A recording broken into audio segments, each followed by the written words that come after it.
Right.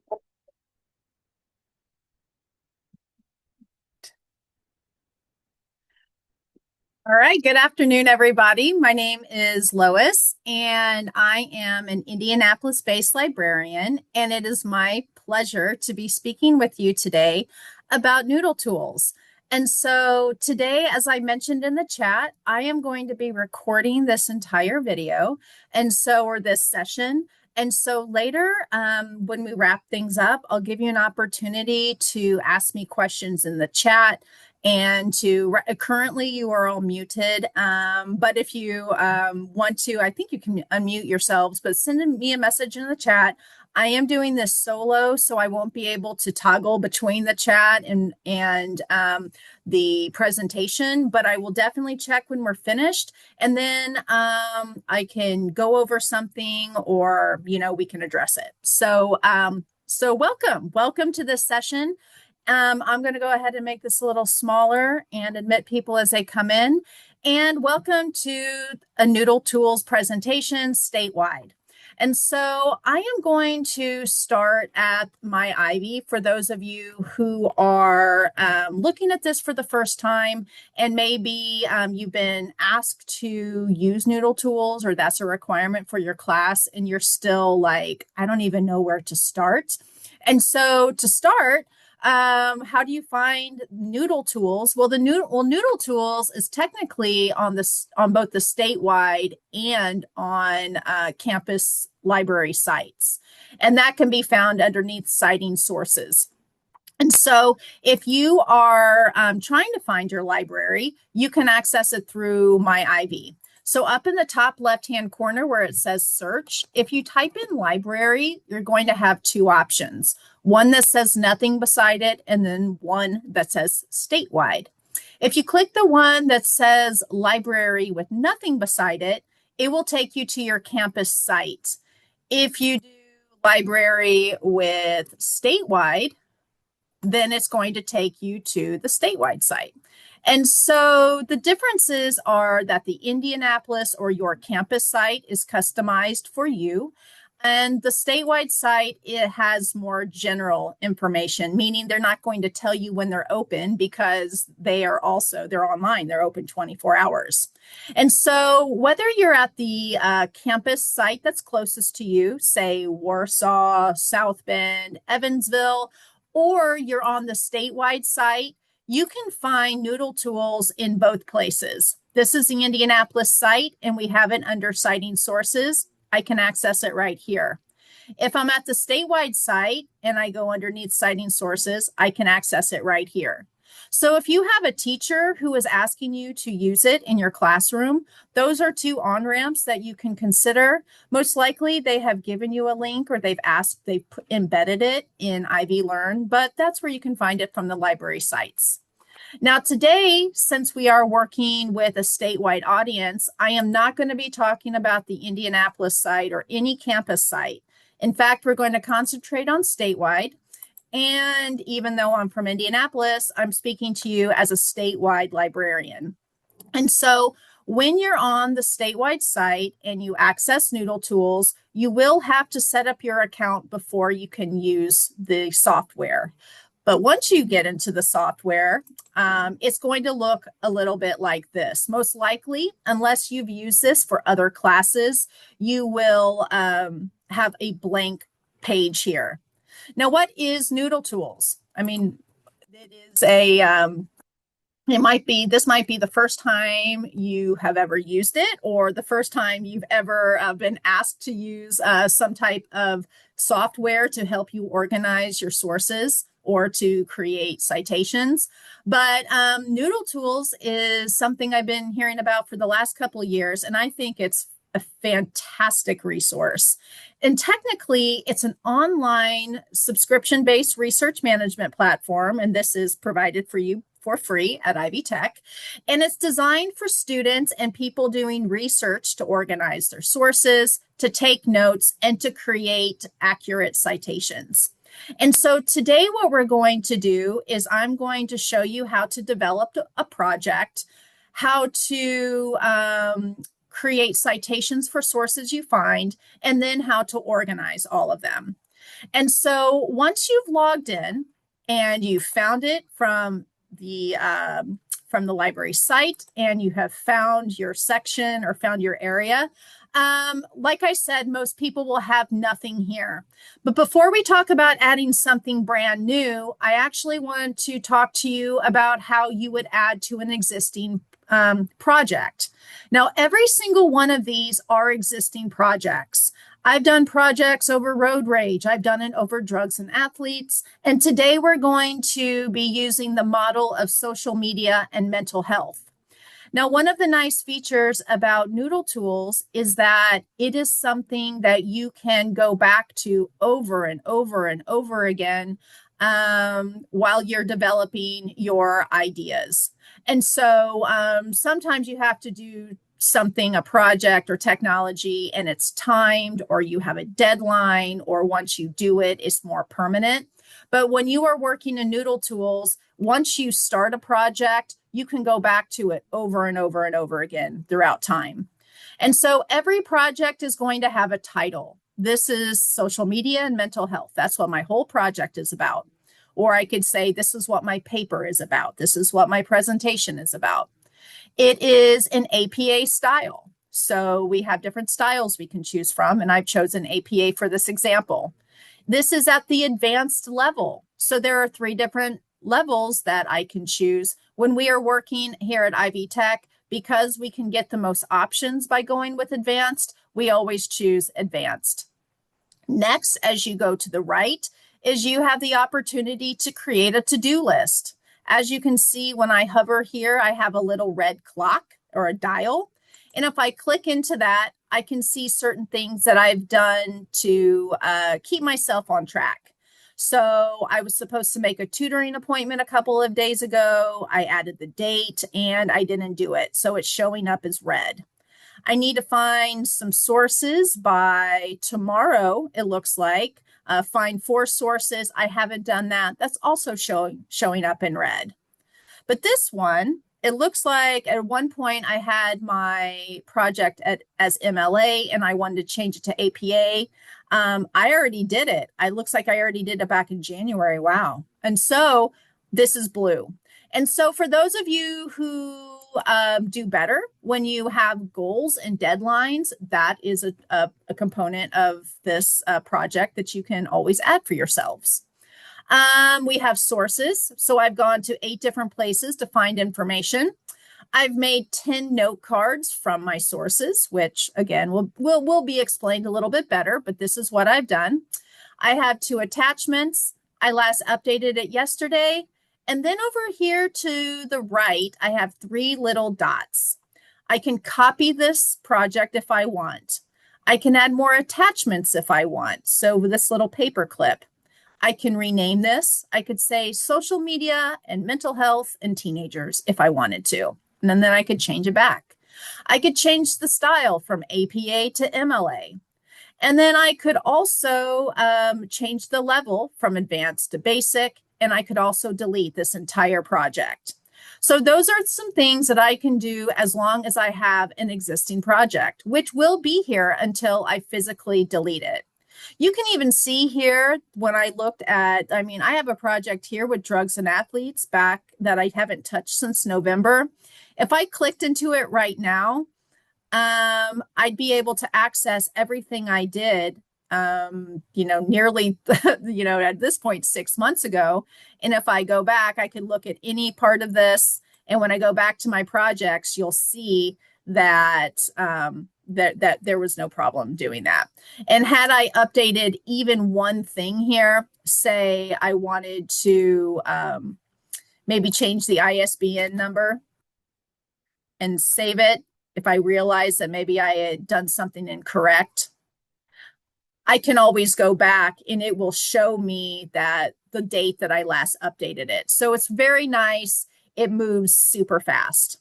And so this is the drugs and athletes. You can see it's happening. Now, so today we're going to look at social media and mental health, as I mentioned. And I just wanted to show you what it looks like once you get into a project that you've already started. Now, if you are going to be giving a presentation or writing a paper over a certain topic and it requires sources, one of the nice things about NoodleTools is that it organizes your sources for you. And so there are lots of different types of mediums that can count as a source. So you can see I have a book source here. I have a website. Images can be a source. Another website, a newspaper article can be a source, a journal. So all of these are different types of sources that I've added to my, or I found different sources where I found information to do a presentation or a paper over social media and mental health. Now, once I pull over a source, I can always edit it. And with every single one of these entries, there are different things to point out. First of all, I can see which type of media it is under this first column. Next is the full citation. I have a citation here. I also have an annotation.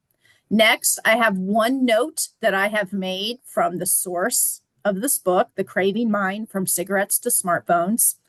I could add new note cards if I wanted to. I can also add tags here. So if I click here, I have different options. I can label it as primary, secondary, or tertiary. I can also change the color if I want to, if I've done something to help me organize and I want to say, okay, all my primary sources are going to be green, or all of the information that I find here is going to be in the first two paragraphs. But if you have a type of organization configuration that you prefer, you can always do it here with this tag or have none. And then finally, we also have these three buttons. You can edit, you can copy it, you can add an attachment, you can delete it, or you can get some information about in-text citation. So that is something that comes along with every single entry that you've already put in. So say we wanted to do more with this. Like I said, everything is editable until you completely delete the source or the project. And so as I go down, sometimes you realize that you might have misspelled a name, or maybe sometimes you realize that there were actually more than two or one authors that you have. That might be something that needs to be updated. You might want to add to the annotation.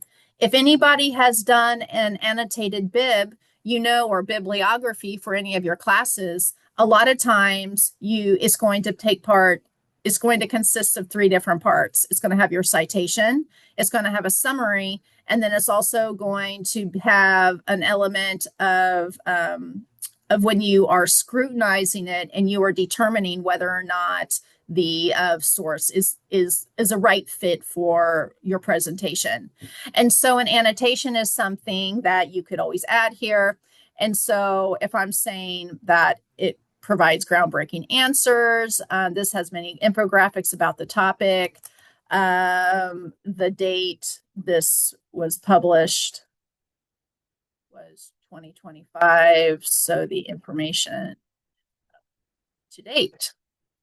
Okay, so I could even say something like that. Anything I add here at any point, you can see it's going to be instantaneous. So I added the line, the date this was published was 2025, so the information is up to date. So I can always add that. So that's something really good to know, that once you do something, you can always modify it, change it, delete it, and so forth, and you can just save it. Now, something that you might want to do is that you might choose to, let's make sure. I'm going to actually look at this real quick.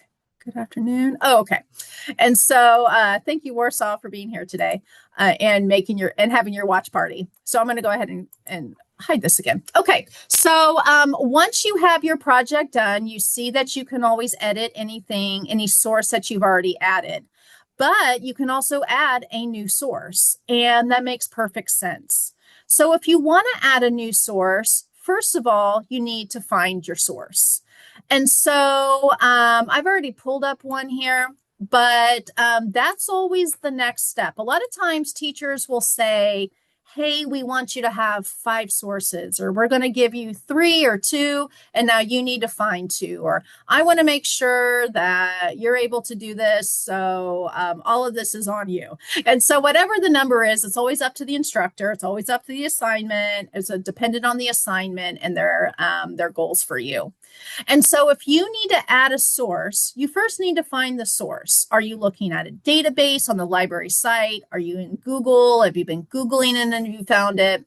And for my example, for a source that I want to add here is I am going to look at an article that I found on a website from Johns Hopkins Medicine. And so since my topic is social media and mental health, I found a good one called Social Media and Mental Health in Children and Teens. This is something that looks promising to me. So I'm going to go ahead and plan on using this. Now, once I've identified what my source is going to be, then I click New Source within the project that I started over here. Okay, so I already had this existing project. I'm clicking into it. I'm looking at all the things that I have. I know I can edit any of those. So next I'm going to click New Source. Now, once I find New Source or I click New Source, the next thing I need to do is answer this question. Where did I find the source? Well, where is it? Well, in this case, I found it in a website or on a website. These also exist within databases, which we'll talk about later. A lot of those are found on your library website, but databases are ultimately a collection of information online and so are digitized. And so this database is a place you might find some information or sources. A website is where many sources live. You could have things that are printed or a book or a flyer. This is something you might have heard or heard live. You might have seen a Netflix show. You might have heard a TED Talk. You might have attended a workshop in real life. And so that could be cited. You might have an ebook, an app, or there might be others. So once you've figured out or determined where you found your source, you click it. So I found my source on this website. This is a website from Johns Hopkins Medicine. And so I go down to website, what type of source is it? I have all these different options, blogs, emails, web forums, newspapers, Bible, book, conference. We could see advertisements, photos, court cases, different types of laws. For this case, this is actually a web page on a website. So I'm going to go ahead and click this. But that's what I have to do. I find my source. I determine where it is, and then I determine what it is. This is a web page. And so when I click web page, what happens is that I am given a template. And a template is essentially a framework where I am going to plug in information or type in different types of information so I can then, that the computer or the software can generate a citation. So this will require me going back and forth between my source and my template. So the first thing it asks me is the URL. The URL can be found right up here. So I'm just going to copy and paste it over. The next thing I'm going to do is look at the date of publication. Now, a lot of times when you are making a citation from scratch, certain things are in certain places predictably. So a lot of information you'll find will be at the very top of an article. You'll also find it at the very end of an article. Sometimes we'll see it down here. Like if there's no actual publication date, sometimes the best thing to do is to fall back on the copyright. But in this case, we see if we go all the way to the top, we can see that there's one here for September 25th, 2024. So what we're going to do is date of publication is September 25th, 2024. And these are things I'm typing in. My most recent date of access is now. And so since I'm looking at this today, I'm going to put in today's date. This is April. This is April 7th. And this is 2026.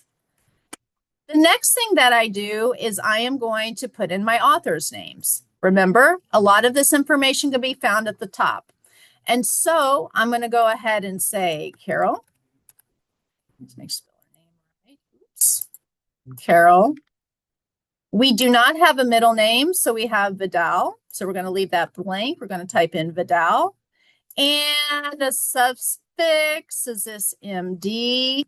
Oh, wait, they say do not include professional titles. Okay, well, then I will not. So I'm going to go ahead and go back. Next, and also what are they? They are authors. Okay, so I know that this person's an author. Looks like there's two people here. So I'm going to go back here. I'm going to add a contributor. She's also an author. Looks like her name is Jennifer.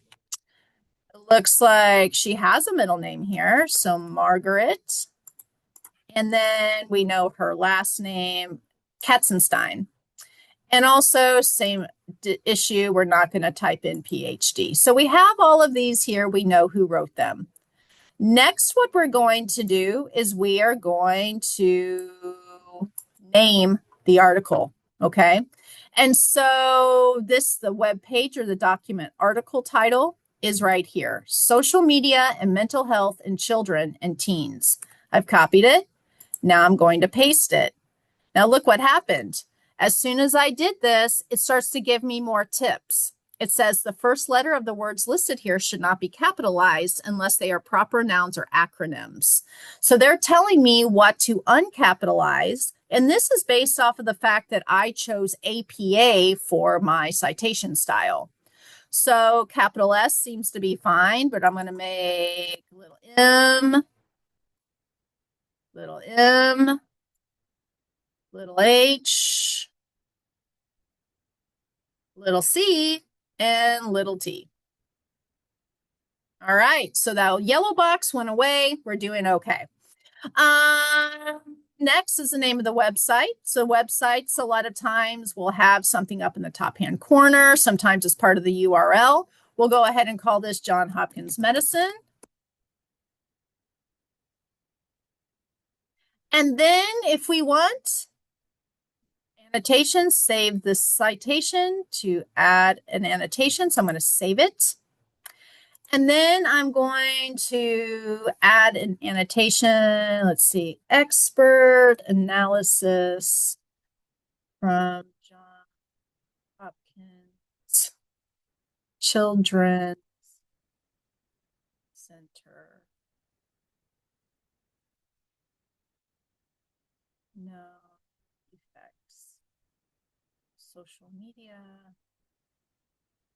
on the mental health of children. Okay, so this is something just so I can remember this later, what type of source this is, because I have so many. When I click save and I go back and we scroll down, check it out. It's right here. So now we have, we started off with these different sources that were already part of our project. But as soon as I added this new source, it landed right here. You can see it here. This is my citation. This is also the annotation that I started, and it's something that I can go back to. Now, one of the things here that I also want to point out while we're here is that once you have a couple of citations, it will be advantageous for you to take advantage of this little button here. This one that allows you to save your source or organize your sources in the references page format, or as works cited if you were doing MLA. You can also use it for annotations.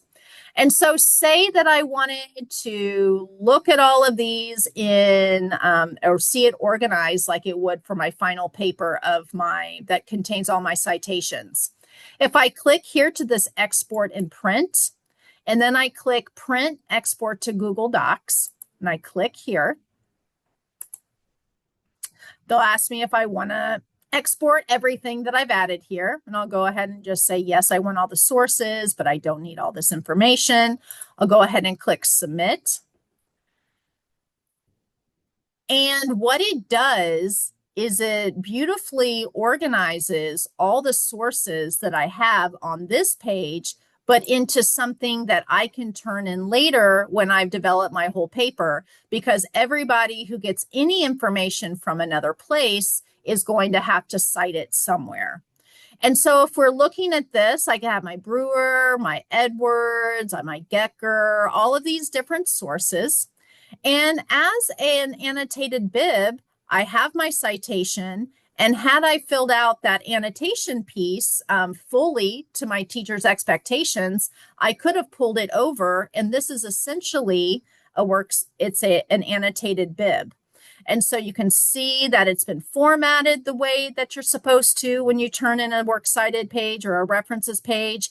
It also carried over every single source that I had. Later, when you turn this version in, this exact same version for your final paper, or you're showing where your sources are without the annotations, you can always get in here and you can delete these annotations, and then you would just have your sources left, and this would be perfectly appropriate to use for your works cited page. So that is something to keep in mind. A lot of people really like this because it saves so much time, and formatting it can be so tricky and annoying. And so these are just some things to keep in mind. And so once you're on this page, something else to add that you can always, that is very helpful when you are organizing your thoughts about a presentation, is that at any stage, you can click into this and you can add, you can add notes. And so notes about your sources are the next step once you've identified your sources. So if I wanted to make a note, say, and add it to this one that I just made, or I wanted to add to any of them actually, what I would do is I would go to New, and it would open up a brand new sheet of paper, meaning there's a lot of blank here. And this note card is something where I'm like, okay, I know I want to hit these different topics while I'm writing my paper or giving this presentation. So maybe this note card is going to be about types of social media impact. And I say that because I found something in my article that looks at different types of social media or analyzes the usefulness of it, which I feel like is a pretty decent balance. A lot of times teachers will want students to show a pro and a con, or they'll at least want them to address other ideas about the topic. So say I wanted to directly quote something that I had found here. I know I found something earlier. Okay. Okay, so say that I wanted to look at this quote. Social media can be used in ways that may be beneficial. If I wanted to have this in my direct quote, I could just type it, copy and paste it right here. Next, I could paraphrase or summarize this. So I could say, not all social media is harmful. It can be beneficial if monitored closely. Okay, something like that. So I've read this quote word for word. I want to make sure I don't lose it, so I capture it here under direct quotation. But then I put this in my own words, as if I'm paraphrasing it, because this is actually me, and I'm going to have a better time remembering this information if I put these in words that I develop personally. And then next we have this area called My Ideas. So this is something that I can use maybe to link one idea to the next idea and all these ideas that I might have in my paper. So what I'm going to say here under My Ideas, because these are my notes only, is make sure to include both sides of the argument in presentation. That's something that's a note to me. Now, once I've made all of these notes, if I save and close it, Then once again, if I scroll down and I see this site or see all the sources I have for social media and mental health, you can see that I have a new note card here that I just created. I could always click into it, and I can see down here what I typed. So there's all kinds of ways to get into a presentation that you've already created. You can edit sources you've already made. You can add sources as you find them. And then from all the sources that you add to your presentation, if you fill out those templates appropriately, then you're setting yourself up for a references sheet, a works cited page, or an annotated bib, so you can use it for other assignments.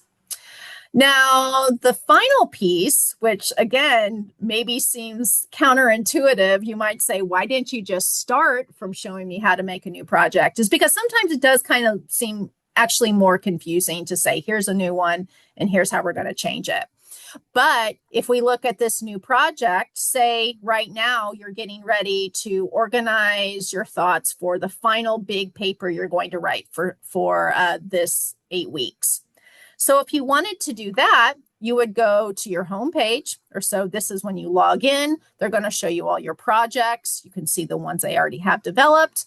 If I want a new one, I click New Project, and it's here where I make the decisions that I pointed out over here. So I could say, I want to do a new project over secondhand smoke, okay? And if that's the project title I want, then I need to change my citation style. Let's go ahead and say this time I'm going to do MLA.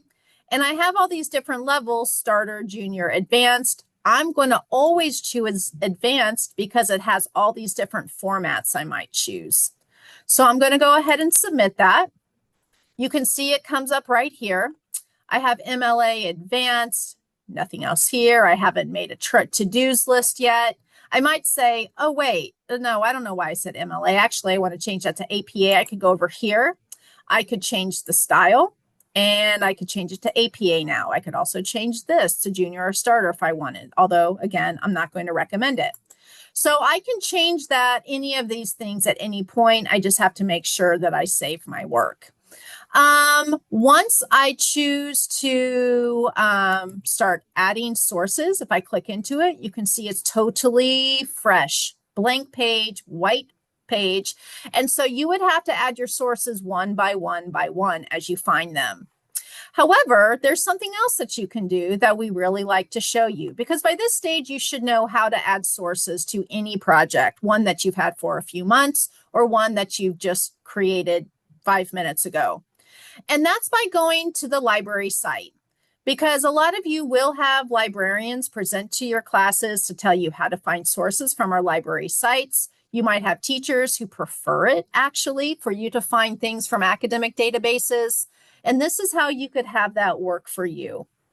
If you went to A to Z resources or start with Discover, that's how you could find sources from academic databases. In A to Z resources, we have a very popular one that's used throughout the entire Ivy Tech campus collective. So every library, every school tends to use Academic Search Complete. So if we go ahead and click here to find a source, an example source, and say we type in secondhand smoke, and then we look at children. And then we add a couple of those tried and true filters, peer reviewed, past 5 years. If I do all those things and then I click search, I'll have a number of sources that come up. We have 223. And any of these could actually be added to an existing project. So I'll show you how you do that. If I wanted to look at this very top one, just as an example, the association between household secondhand smoke and low birth weight in sub-Saharan Africa, if I clicked here and I looked at my source, say I found my PDF of my source, if I go into these tools that are up here, and you could do this with online full text, so either way, either version that you're looking at your source, if you click into this half quote mark, and then you click export citation, and again, we have APA, MLA, it says export citation, and we export to NoodleTools. If we click right here, what it's going to do is it's going to show me the citation. It's going to show me all the projects that I can choose from. I like this one because I just created it. I'm going to import it there. And then if I go back to my project, and as you can see right now, I have no sources. If I refresh my page, you can see that the source has already been added. And then when I click into this, you can see that the source is here. I, in fact, could click into this source now, and then I could start to add to it. I could start to, maybe I could scroll down and add an annotation. And second, smoke is extremely dangerous. In studies throughout the world.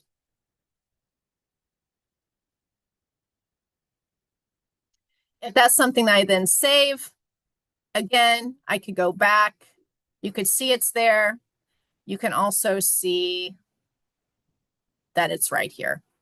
So this is a very fast moving type of software. It's very, very useful. It's very, very, I think, intuitive, especially if you've ever done research in the past, or you learned how to do research on a, maybe with note cards like paper, or if you ever had to like write out notes by hand. Either way, I think this really meets people where they're at, no matter where, what their background is with research.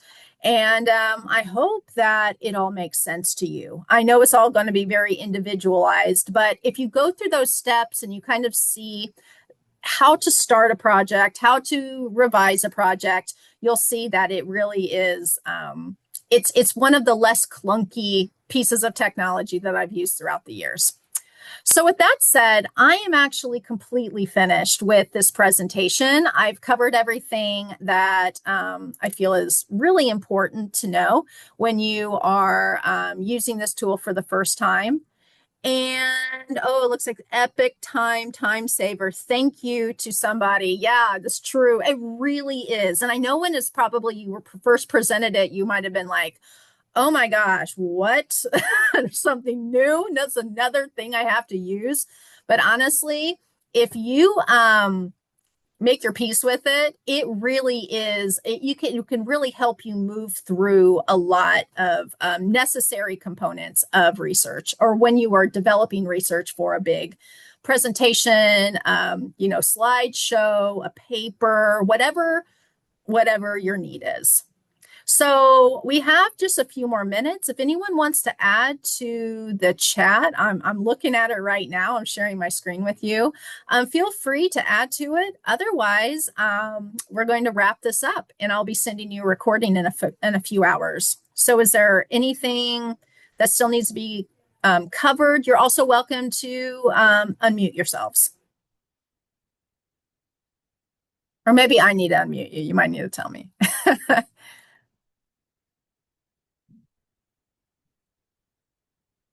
Thank you so much. Okay, cool. Oh, awesome. You're welcome. Anyone else? Anyone else need any assistance today? All right. Okay. I think people are about to leave. That's good. That's fine. Okay. So I'm always around. I'm accessible. And I'm an Indianapolis librarian, but you all have campus librarians who would love to talk to you at any time, and they can all clarify any question that you have. Thank you for being here today. I hope you have a great week, and good luck. Now that we're in midterms, let's finish strong. So have a great week, Ivy Tech students. Goodbye.